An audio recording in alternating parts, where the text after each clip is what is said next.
अखिलेश यादव और ओम प्रकाश राजभर के बीच ठन गई है। आजमगढ़ और रामपुर में समाजवादी पार्टी के हारने के बाद से ओम प्रकाश राजभर अखिलेश यादव पर बार बार हमले कर रहे हैं। राजभर कभी अखिलेश यादव को एसी कमरे से बाहर निकलने की सलाह देते हैं तो कभी उनके अस्तित्व पर ही सवाल उठा देते हैं, यह कहकर कि वे तो मुलायम सिंह यादव की वजह से सीएम बन गए। राजभर के हमलों से परेशान अखिलेश ने अब जाकर अपनी चुप्पी तोड़ी है और राजभर पर तगड़ा हमला किया है। अखिलेश यादव ने 2024 के आम लोकसभा चुनाव की तैयारियों के लिए राजधानी लखनऊ से सदस्यता अभियान की शुरुआत की। इस दौरान उन्होंने जहां योगी सरकार पर निशाना साधा, वहीं सहयोगी दलों को भी नहीं बख्शा। प्रेस कॉन्फ्रेंस के दौरान अखिलेश यादव ने एक सवाल के जवाब में कहा कि सुहेलदेव भारतीय समाज पार्टी के अध्यक्ष ओपी राजभर कहां से ऑपरेट हो रहे हैं, उन्हें कुछ भी नहीं पता है।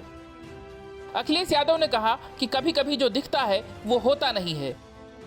हमारे सहयोगी भी कहां से ऑपरेट हो रहे हैं, कुछ पता नहीं। उन्होंने कहा कि उन्हें किसी की सलाह की जरूरत नहीं है।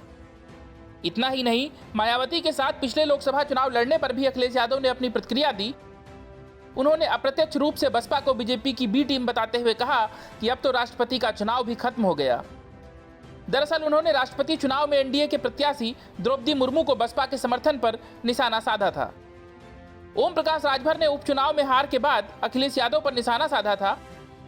उन्होंने कहा था कि एसी कमरों में बैठकर चुनाव नहीं जीते जाते। उन्होंने अखिलेश को जमीन पर उतरने की सलाह दी थी।